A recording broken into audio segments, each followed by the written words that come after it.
मैं ये जानना चाहता हूँ, हम सब की जो उत्सुकता है, जो हमारे स्टूडेंट्स के लिए बहुत ज़रूरी है। 1983 C106 साउथ एक्सटेंशन, ये मंजिल थी आपकी उस समय एमसी में। वो दौर कैसा था, कैसे आप पढ़ते थे, क्या चीज़ें थी, और अब आपका जो कैरियर का संघर्ष है ये बहुत लंबा है, इसे आप हमारे स्टूडेंट को बताएं, सो दैट कि they can emulate you on certain points, और वो अपने कैरियर में आगे कैसे एक्सेल कर सकते हैं, ये थोड़ा आप सीक्रेट शेयर करें। बहुत बहुत धन्यवाद आप सबका, थैंक्स अ लॉट। यानी मैं बता ही नहीं सकता हूँ आपको कि मैं कितना खुश हूँ। और जब मैं चावला जी से मिला तो ऐसा लगा जैसे कोई बचपन का बिछड़ा हुआ भाई मिल गया। ये वैसे हैं नहीं, ऐसे थे नहीं जैसे अभी दिख रहे हैं। ये तो बहुत यंग थे, कितने 20-21 साल के रहे होंगे आप। तो हमसे यानी क्या बताऊँ इनके बारे में। तो बड़ा अच्छा लगा, आप सबका बहुत बहुत धन्यवाद। और जनरली जाता हूँ तो लोग बहुत ज़्यादा पॉलिटिकली ग्रिल करते हैं क्वेश्चन आंसर सेशन में। पहली बार ऐसा किसी ने सवाल पूछा है, तो मैं खुद सोच रहा हूँ कि क्या था क्या नहीं था। पर मैं आपको आईएमसी का एक्सपीरियंस बताता हूँ। मैं भोपाल में रहता था, वहाँ मैं पढ़ता था। तो एक छोटा शहर था भोपाल, अब तो काफ़ी बड़ा भी हो गया है। यहाँ कोई भोपाल का है यहाँ? अच्छा, आप हैं वहाँ की। तो अब तो आप, उस ज़माने में बड़ा छोटा होता था और हर लड़के लड़की का यही एक तमन्ना होती थी, यार किसी तरह यहाँ से बाहर निकलें। तो और माँ बाप की भी इच्छा होती थी कि आईएएस बने बेटा। मैंने भी कोशिश की, इंजीनियर बने, वो भी की मैंने कोशिश, नहीं हुआ, कुछ फेल हो गए। और तो एक मेरे किसी मित्र ने बोला कि वो एक कुछ ऐड निकला हुआ है, कोई इंस्टीट्यूट है दिल्ली में, उसका एग्ज़ाम देने चलते हैं, इस बहाने गर्मी की छुट्टियों में थोड़ा घूम आएंगे 10-15 दिन, वरना माँ बाप अलाउ नहीं करते थे बाहर जाने के लिए। तो सिर्फ इसलिए कि 3-4-5 दिन दिल्ली घूमने को मिल जाएगा, तो हमने उसका फॉर्म भर दिया। अब मुझे कुछ पता भी नहीं था कि क्या एडवर्टाइजिंग होती है, क्या पीआर होता है, एब्सोल्युटली कोई नॉलेज नहीं थी। और एडवर्टाइजिंग के नाम पे सिर्फ इतना जानता था कि दीवारों में जो लिख देते हैं ना, घड़ी छाप, साबुन खरीदिए, या होर्डिंग होर्डिंग, उस ज़माने में ऐसी होर्डिंग्स नहीं होती थी जैसी अभी हैं। वो जो होर्डिंग होती थी थोड़ी सी हवा हवा जाए हिलती रहती थी, गिर जाती थी। तो इसलिए बता रहा हूँ मैं उस ज़माने का हूँ। और चॉइस के नाम पे सिर्फ बाटा और कोरोना यही होता था। वो भी एक जूता अगर खरीद के आपको मिल गया है तो कई साल तक उससे काम चलाना पड़ता था। तो it was a world with no choices. आपकी लाइफ में चॉइसेस थी ही नहीं, हर चीज की बस 2 चॉइसेस थी, पोहा या उपमा, कोरोना या बाटा, इंजीनियर या डॉक्टर। हर चीज में अगर आप देखें, कोई भी, चाहे कपड़े हों, चाहे चॉइसेस हों, फिल्में भी आप देखिए तो 2 मेजर सिनेमा हॉल होंगे और 2 ही फिल्में चल रही होंगी। अभी जैसा माहौल नहीं था। तो आपका दृष्टिकोण जो होता है, वर्ल्ड व्यू होता है, वो भी उतना ही संकुचित सा होता है, और हमारा भी वैसा ही था। लेकिन चूंकि मैं जनरली सोशल अवेयरनेस में काफ़ी इंटरेस्टेड था, सोशो पॉलिटिकल अवेयरनेस, दुनिया में क्या चल रहा है, और उस ज़माने में न्यूज़पेपर पढ़ने पे काफ़ी जोर भी दिया जाता था। ऐसा मुझे नहीं लगता है मेरे वक्त का कोई भी स्टूडेंट ऐसा रहा होगा, भोपाल नहीं कहीं पे भी, जो रोज़ नियम से कम 2 या 3 न्यूज़पेपर ना पढ़ता हो। और उसके अलावा एक लाइब्रेरीज में जाने का बड़ा उस वक्त फैशन तो नहीं बोलूँगा, पर सब जाते थे, और लाइब्रेरीज में 1-2 घंटे दिन में किताबें तो पढ़ते ही थे, चाहे आप फेल हो चाहे पास हो, पर उतना तक चलता था। और तीसरा जो एक चीज़ थी कि गुरु और शिष्य की थोड़ी सी बची कुची आखिरी परंपरा रह गई थी। पहले वी आर फ्रेंड्स वाला नहीं था, कि थोड़ा एक दबदबा था, डरते थे प्रोफेसर से, इज्जत करते थे, कहीं भी मिल जाए तो उनके पाँव छूते थे। अभी भी पिल्लई साहब आ जाए तो मैं उनके पाँव यहीं पे खड़े होकर छू लूँगा। तो एक कल्चर अलग था, वो आज जैसी दुनिया थी नहीं। मैं ये नहीं कह रहा हूँ कि वो बेटर थी, कुछ भी बेटर और ख़राब नहीं होता है। तो मैं दिल्ली घूमने के बहाने यहाँ आ गया। मुझे सच बता रहा हूँ कुछ आइडिया ही नहीं था। हमें क्या लेना देता था, हम तो पीटी में फेल हो गए थे जो इंजीनियरिंग एग्ज़ाम था, तो इसमें भी फेल हो जाते तो क्या फ़र्क पड़ता था। तो मेरे को ऐसा बताया गया कि जब मैं आया तो बाहर जो वो शकुंतला चावला जी वगैरह जो थी वहाँ पे, तो उन लोगों ने बड़ा डराया हमको और बोला कि आप जानते हैं इसमें पूरे इंडिया से कोई 4-5 हज़ार लोग एग्ज़ाम देते हैं ये, और सिर्फ 25 लोगों का सिलेक्शन होता है। और उसमें भी शायद एक दो कुछ फॉरेन लोगों के लिए रिजर्व थी, ऐसा मेरा अंदाज है। तो हम वो दे के चले गए घूम फिर के दिल्ली। पर कुछ दिनों बाद, 1 महीने बाद, एक चिट्ठी आई रजिस्टर्ड एडी, एंड उसमें निकला आई टॉप्ड। अगर आप उस वक्त के, और उसमें कुछ ऐसा ऑफर था कि जो फर्स्ट 2 लोग हैं, फर्स्ट को फ्री शिप मिलती थी, स्कॉलरशिप नहीं बोलते तो उसे फ्री शिप। अभी है यहाँ पे? हाँ, तो वो मुझे फ्री शिप मिल रही थी। मैं डिबेट किया करता था, तो उससे मैंने कुछ 10-11 हज़ार रुपये मेरी सेविंग थी। तो उसका मैंने कैलकुलेशन किया कि हाँ, 10-11 हज़ार में 1 साल मैं दिल्ली में आराम से रह सकता हूँ। तब किराया भी यहाँ पे 150-200 रुपये कुछ था साउथ एक्स में, जो IMC वाले करा देते थे। तो एक कैलकुलेशन में वो फिट हो गया। और मैं तब भी, मुझे आइडिया नहीं था मैं कहाँ क्या करने जा रहा हूँ। मेरी माँ तो, मैं कोर्स करके जब मैं JW थॉमसन में काम करता था, तब भी लोगों से कहती थी कि हमारा बेटा होर्डिंग लगवाता है। तो मेरी माँ को आइडिया भी नहीं था एडवर्टाइजिंग होता क्या है। और एडवर्टाइजिंग ऐसा नहीं कि मुझे आइडिया नहीं था, इवन दिल्ली में रहने वालों को भी ज़्यादा आइडिया नहीं था। बड़ी स्पेशलाइज, जैसे NFT आजकल चल रहा है, तब NFT के बारे में कितने लोग जानते होंगे? नहीं जानते ना उसके बारे में। क्रिप्टो करेंसी है। तो एडवर्टाइजिंग ऐसा था। मैं भोपाल से था, हिंदी मीडियम का था, मुझे इंग्लिश का एक लाइन भी स्ट्रेट नहीं बोल सकता था। लिख लेते थे। छोटे शहर के बच्चों का एक एडवांटेज है, अंग्रेजी लिख लेते हैं अच्छी, बोल नहीं पाते हैं।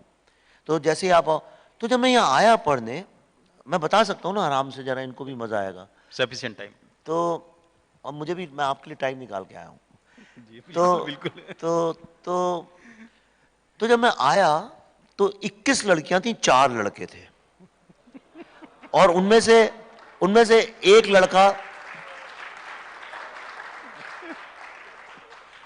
लड़का, कभी आता नहीं था, उसका पता नहीं क्या सीन था। संदीप विज, जो बाद में क्लैरियन में ही हेडेड है, नहीं, मुद्रा हेड किया, one of the best names in advertising, he now runs AFQ and lots of things like that. Achuthan कुट्टी, ही ऑल्सो, बहुत, उनका भी काफी नाम हुआ।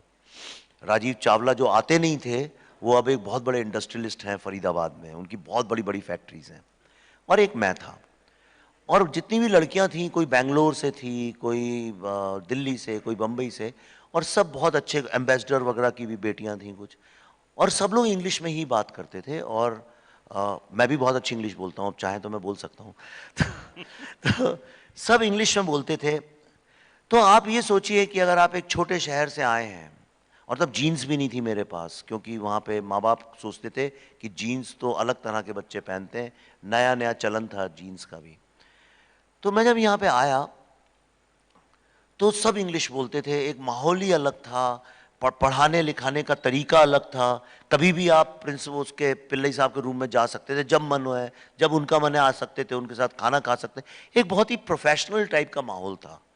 ऐसा नहीं था कि स्टूडेंट्स और प्रोफेसर हैं, ये क्लासरूम है और ऐसा। And that actually gave me a new perspective about things. It suddenly culture shock होता है ना, so it was like a culture shock. और फिर एडवर्टाइजिंग की बातें, और जो पढ़ाने जो लोग आते थे वो उस वक्त के टॉप एडवर्टाइजिंग प्रोफेशनल्स थे। टॉप मीन्स एकदम top most cream of Indian advertising. और उस ज़माने में जो एडवर्टाइजिंग में लोग होते थे वो दून स्कूल से, सेंट स्टीफेंस पे, कोई कैम्ब्रिज रिटर्न था, कोई कुछ, सब chip on the shoulder with Queen's English, they would talk, जो एक्सेंट भी समझने में बड़ी मुश्किल होती थी। But then I took it as a challenge, and with in 9 months my life change for ever. और वो इसलिए था कि मुझे ये लगा कि ये अगर मैं जो अपना वो जो एक small town middle class mindset जो होता है, अगर उससे मैं 380 डिग्रीज ट्रांसफॉर्म नहीं हुआ, मैं चाहे यहां पढ़ूं, चाहे कहीं पढ़ूं, कहीं भी जॉब मिले, I will always remain that. Then I took it as a challenge, and within 9 months I could speak pretty good English. I got to know so much about a different world. और जब मैंने पास किया तब भी मैं top करके निकला, शायद फर्स्ट तो नहीं, सेकंड नंबर पे था उस वक्त। आई हैव अ फीलिंग, मुझे याद नहीं है, शायद गीतांजलि, जो आज बहुत बड़ी डांसर हैं, पद्म भूषण वगैरह भी मिला है उनको, बहुत बड़ी डांसर हैं वो, शायद वो या सीमा कुंद्रा, ऐसे कोई एक थी। दे केम फर्स्ट, आई केम सेकंड। पर एक चीज मैंने की तब, यहाँ पे ना ज्यादा कल्चरल एक्टिविटीज का माहौल नहीं था, सब थोड़े तने तने से रहते थे, जैसे कि कुछ ऐसा लगता है वर्ल्ड वॉर जीतने जा रहे हैं। तो I introduce that and I brought in lot of cultural qualities and values of a small town here. तो हुआ क्या कि I learned about the big city culture and I also introduced lot of small town cultural values. वो ये कि अच्छा class खत्म हो गई तो सब, मैंने लड़कियां अपनी अपनी गाड़ियां आती थी उनको लेने और छोड़ने, सब चले जाते थे अपने अपने घर। तो मैंने 10, 12, 15, 20 दिन वो देखा and then I change that. उसके बाद लोग जाते ही नहीं थे, आपको याद होगा वहाँ रात रात तक रहते थे, छुट्टी के दिन में आ जाते थे। आप यकीन नहीं करेंगे, जब मैं हार्वर्ड से पढ़ के अमेरिका से वापस आया तो मैं एयरपोर्ट पे 4-5 बजे लैंड करके अपने जो भी घर था वहाँ गया और तुरंत 8-9 बजे मैं आईएमसी में आ गया और अगले 6-7 दिन मैं वहीं पे रहा। और वहीं पे मुझे पॉल नैयर एक थे एडवर्टाइजिंग के, बहुत सीनियर नाम है उनका, वो मिले and he said why don't you join McCann Erickson and I join McCann and then we launched Coke and Gillette and all that.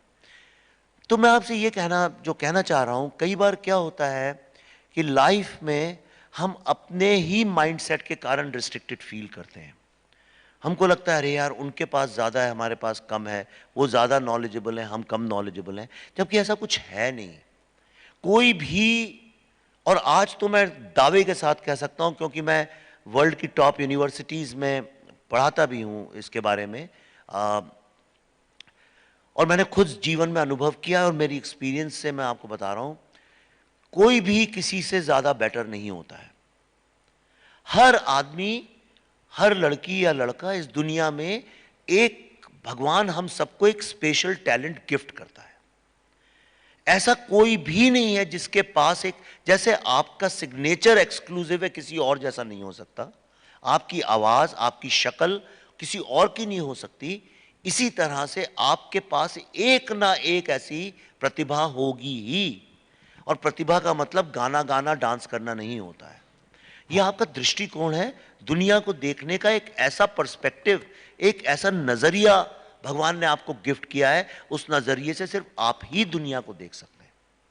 Problem ये होता है कि हमको बचपन से स्कूल कॉलेजेस में उस नज़रिए की तरफ देखने का मौका ही नहीं दिया जाता है, और हमसे ये कहा जाता है जो जनरली एक्सेप्टेबल पर्सपेक्टिव है उसके हिसाब से देखिए। इसीलिए दुनिया दो भागों में बटी रहती है, ये नज़रिया या वो नज़रिया। I have all my life I fought that. मैंने हमेशा अपना जो पर्सपेक्टिव है, जो मेरा एंगल है चीज़ों को देखने का, उसको किसी भी तरह से आगे लाने की कोशिश की है। वक्त बहुत लगा, क्योंकि ये बड़ा मुश्किल होता है, बहुत वक्त लगा। मैं सरेंडर भी कर सकता था।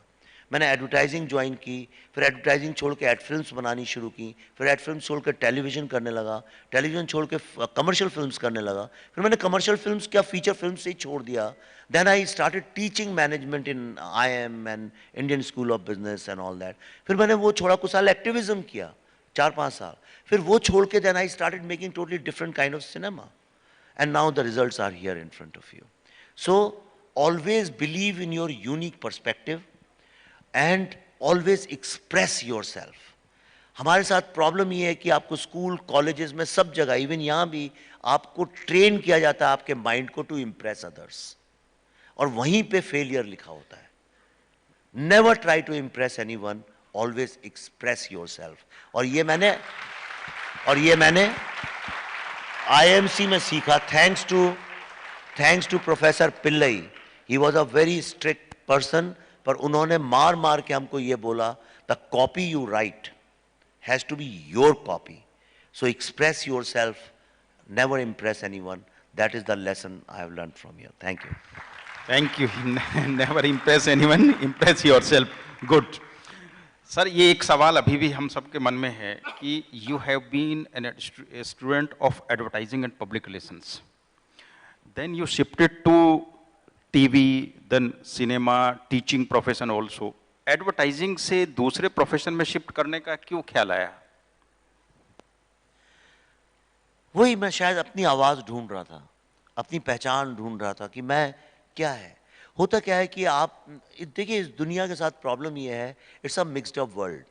कोई आदमी नेचुरली समझिए कारपेंटर है, अगर उसके अंदर बढ़िया कारपेंट्री से मेरा मतलब कुर्सी बनाना ही नहीं है, मतलब उसको अगर वो रिसोर्स किसी चीज़ को एक शेप दे सकता है तो उसको हम लोग डॉक्टर बना देते हैं।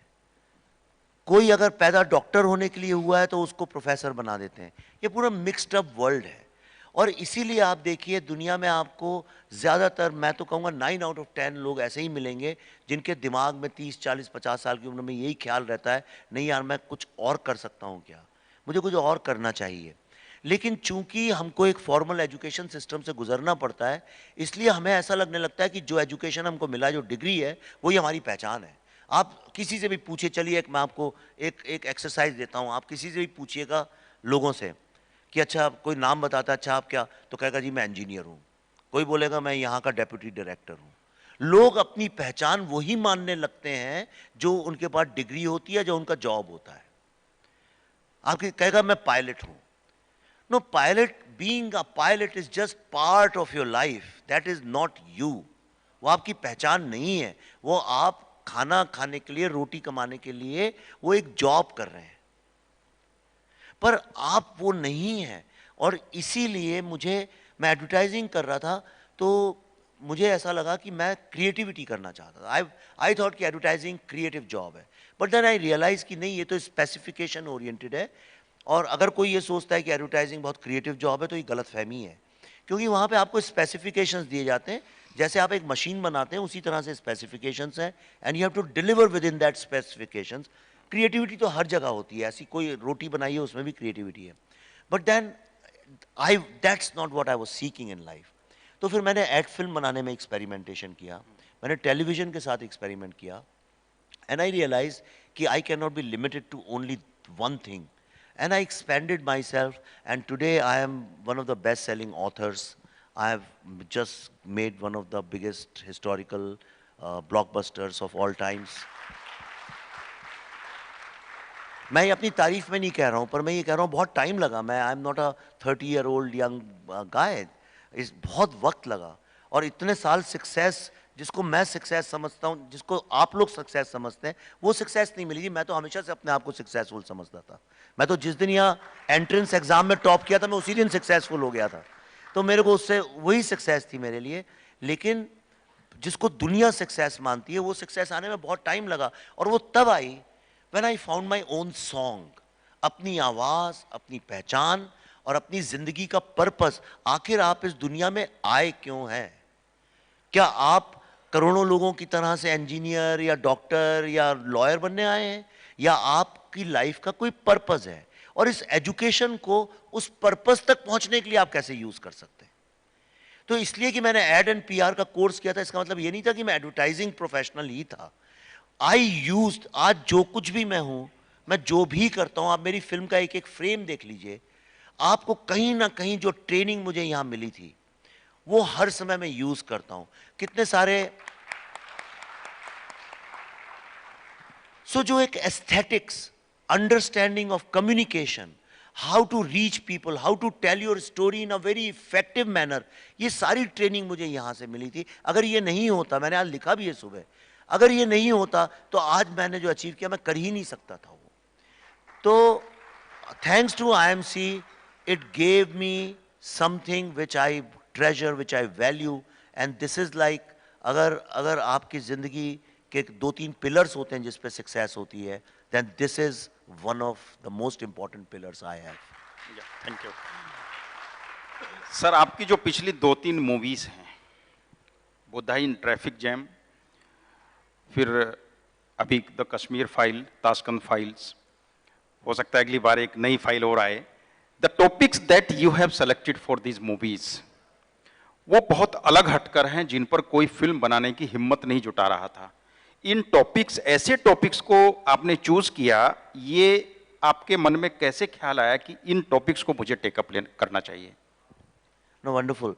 सो देखिए, मैंने जब फिल्म अपना करियर शुरू किया तो मैंने भी टिपिकल जो एक सो कॉल्ड बॉलीवुड का जो टेम्पलेट होता है उसी के साथ शुरू किया कि अच्छा बड़े बड़े स्टार्स हो जाएं और कुछ आइडिया इधर उधर से रिसाइकिल करके गाने आने डाले। बॉलीवुड का मतलब ये होता है कि Bollywood is basically take lots of elements and package them very well. और वो कहानियां जो लोग सुनते आए हैं हमेशा और जो सुनना चाहते हैं, क्या ऐसा लोगों का बिलीफ है कि यही कहानियां लोग सुनना चाहते हैं, उनको रीपैकेज करके सेल करना, that is a Bollywood mindset. Bollywood कोई ऐसा ऑफिस नहीं है जहां लोग रोज सुबह जाते हैं या कहीं पे कुछ नॉर्म्स हैं कि ये जनरल माइंडसेट है वो। तो मैंने भी वही किया। और उस ज़माने में जब मैंने शुरू किया था तो ये था कि मैं एक फ़िल्म कर रहा था नसीरुद्दीन शाह के साथ में, हमने प्लान किया था, आरंभ उसका नाम था, और 1-1.5 साल उस पर बहुत काम किया। I wanted that to be my first film and it was a very original idea on Bofors. Bofors तब बड़ा पॉपुलर था, तो उस पर रिसर्च करके इसके पीछे की कहानी क्या है, दैट्स व्हाट आई डिड। और उसमें मैंने काफ़ी रिसर्च किया था, क्योंकि जब मैं आईएमसी में भी रिसर्च ओरिएंटेशन बहुत था, और जब मैं यहाँ से निकल के मैंने JWT ज्वाइन किया था, तो वहाँ पे सबसे पहले मुझे मीडिया एंड रिसर्च में ही डाल दिया गया था 1-2 साल। तो वो रिसर्च कर, तो उस ज़माने में नेशनल लीडरशिप सर्वे वगैरह बड़ी मोटी मोटी किताबें होती थी। मैं रिसर्च में काफ़ी एक्सपर्ट हो गया था। लेकिन उस फिल्म के लिए कोई फाइनेंस करने को ही तैयार नहीं था। उस फिल्म को 1-1.5 साल हमने स्ट्रगल किया, तो वी ड्रॉप दैट आइडिया। और then I took a easy route, and the easy route was pick up some very famous Hollywood film, recycle it, repackage it, और मैंने जाके जितने स्टार्स थे बड़े बड़े उस जमाने के, अनिल कपूर और सुनील शेट्टी, इरफान खान एंड इमरान हाशमी और अरशद वारसी, उन लोगों मैंने, मैं ये फिल्म बना रहा हूँ, 1-2 को तो मैंने फ़ोन पे ही साइन किया था, उनसे मिला भी नहीं था मैं। तो और within no time they said okay okay, किसी ने स्क्रिप्ट पूछी भी नहीं मुझसे। तो life was easy that way, you know. And I made these big film, chocolate and goal and all that. पर कहीं ना कहीं, because I was highly educated, I was expose to different kind of world, तो मुझे लगा कि नहीं, ये मेरी लाइफ का पर्पज नहीं हो सकता है। क्योंकि उसमें जो बॉलीवुड टाइप की फिल्में हैं, एज अ डायरेक्टर और राइटर, आपकी फिल्म उतनी अच्छी बुरी होती है जितनी उस दिन उस स्टार की वैल्यू होती है। तो आपका तो टैलेंट कभी टेस्ट ही नहीं होता है, आप तो हमेशा किसी और के सहारे चल रहे हैं, और उस फिल्म का प्रमोशन भी वो स्टार्स खुद करते हैं, उन्हीं के हिसाब से सब कुछ होता है। So then came a time I mentally resign from Bollywood and I started teaching, और मैं कई सारे इंस्टीट्यूट्स में पढ़ाने लगा। और तब मेरे को उस स्ट्रगल में, देखिए फिल्म्स बनाने के बाद, और उसमें पैसा ऐसा भी बहुत मिलता है, उसके बाद सडनली आप पढ़ाने चले जाओ एक ऑनरेरियम में, तो it's a totally different life. और उस स्ट्रगल में मैं कहीं, मुझे एक बात समझ में आई कि हम लोग, वही मैंने एक्सप्रेस और इम्प्रेस वाली बात है, कि मैं वो कहानियां बोल रहा था फिल्मों के मार्फत, जो कहानियां जनरली लोग सुनना चाह रहे थे। और उसमें एजम्पशन ये होता है, हाइपोथेसिस उसकी ये है, जो बॉलीवुड, या बॉलीवुड अब बोलते हैं, पर साउथ में भी वही है, कोई ऐसा नहीं है कि वो कोई अलग है, बंगाल में भी वही है, हर सिनेमा एक सही है। अभी जो सबसे हिट फिल्म जो है, आप देखिए तो उस फिल्म को और फिर बताइए मुझे, तो वो एजम्पशन वही है, रीपैकेज करने वाला। पर उसमें हाइपोथेसिस ये है कि जो ऑडियंस है वो बहुत ज्यादा डम्ब है, लोगों के पास दिमाग ही नहीं है, इसलिए इतना ज्यादा डम डाउन कर दो फिल्म को कि उसको कोई भी समझ सके। और एक कॉमन पार्लांस में बोला जाता है कि भाई स्टोरी ऐसी नहीं चाहिए जो रिक्शे वाला भी समझ सके। एंड चूंकि मैं एडवर्टाइजिंग बैकग्राउंड का था, और मैंने ONM में, मकैन में, JWT में भी काम किया है, और हमने Coca Cola, Gillette, Nestle, Maggi, बहुत ऑल मल्टीनेशनल प्रोडक्ट्स मैंने लॉन्च किए थे। तो मुझे एक ट्रेनिंग जरूर थी, never ever underestimate an uneducated housewife.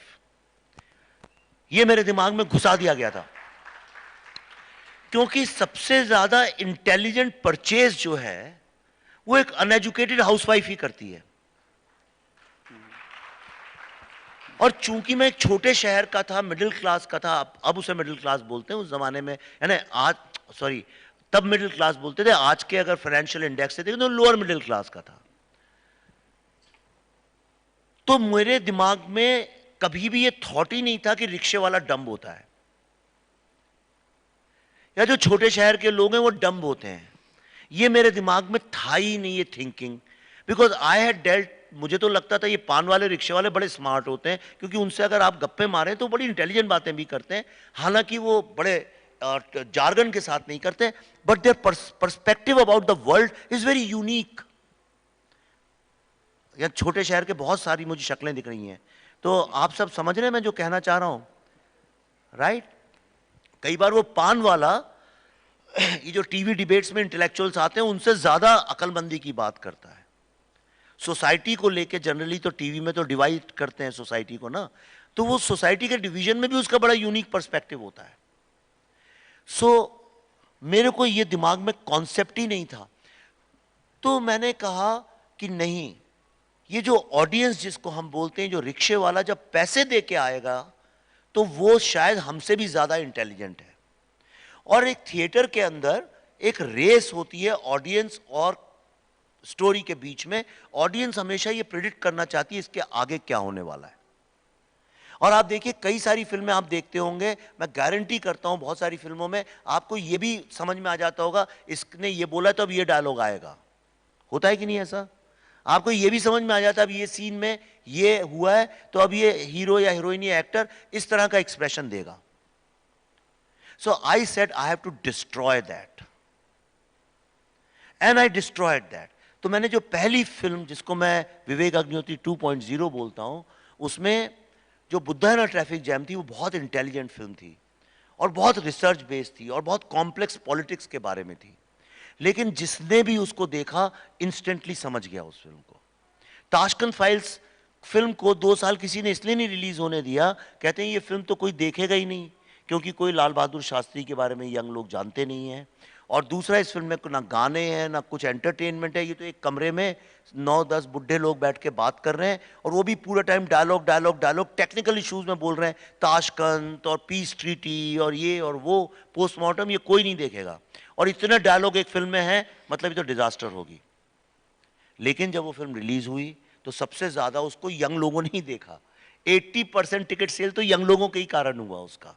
और जिस डायलॉग्स ज्यादा हैं कि लोग शिकायत कर रहे थे बॉलीवुड में, उसी फिल्म को बेस्ट डायलॉग और स्क्रीन प्ले के लिए 2 नेशनल अवार्ड मिले। तो कहने का मकसद, और अभी कश्मीर फाइल्स भी यही हुआ कि नहीं नहीं इस ऐसी फिल्म अनस्ट्रक्चर्ड, इस फॉर्मेट की फिल्म किसी ने कभी बनाई ही नहीं थी। तो लोगों ने कहा इतनी अनस्ट्रक्चर्ड फिल्म कोई कैसे देखेगा, क्यों देखेगा, नहीं देखेगा। इसीलिए आप देखिए जब उसको रिलीज किया तो उसको मार्केटिंग के लिए बहुत कम स्क्रीन्स, मतलब एम्बैरेसिंगली कम स्क्रीन्स में किया, बिकॉज ये बिलीफ सिस्टम था बॉलीवुड का कि ये फिल्म तो फ्राइडे को रिलीज होगी, सैटरडे को इसको उतारना पड़ेगा थिएटर से। और आज 350 crore plus world wide business वो कर चुकी है। तो लोग क्या कहते हैं, कभी भी लोग जो कहते हैं उसका हमेशा उल्टा करो। लोग हमेशा आपको मीडियोक्रिटी की तरफ ले जाएंगे। Popular opinion is the most dangerous opinion. Always believe in your own perspective and fight for it. Believe in your own perspective. Sir एक सवाल मैं लेता हूं, उसके बाद ऑडियंस से हम सवाल लेंगे। अभी कश्मीर फाइल्स के बाद क्या कोई नई फाइल आने वाली है क्या? अब अपने घर के लोग हैं तो मैं सच बता देता हूं, पर इसको प्रेस वाले तो लोग नहीं है यहाँ। लाइव टेलीकास्ट, ईमानदारी से हाथ उठाओ। लाइव टेलीकास्ट हो रहा है। फिर थोड़ा सोच के बोलना पड़ेगा। तो नहीं, I can not be a messenger of bad news all the times. तो मेरी जो अगली फिल्म है ये मैंने पहले ही डिसाइड किया था। दिल्ली फाइल्स हम काम कर रहे हैं, वो थोड़ी कॉम्प्लेक्स फिल्म है, डिफिकल्ट फिल्म है, इट्स टेकिंग सम टाइम। 2 साल से उसका रिसर्च चल रहा है, उसको 1 साल और रिसर्च की ज़रूरत है, हार्डकोर। तो उसमें मेरी टीम काम कर रही है, मैं भी कर रहा हूँ। वो फिल्म 2024 में कभी आएगी, दिल्ली फाइल्स।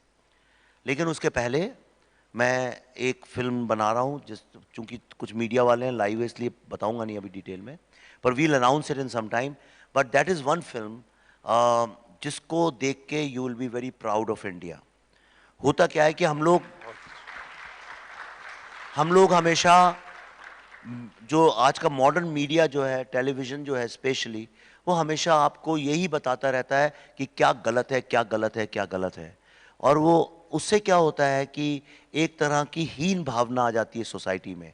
तो कलेक्टिव कॉन्फिडेंस जो होता है, या कलेक्टिव गिल्ट ट्रिप पे चले जाते हैं हम लोग।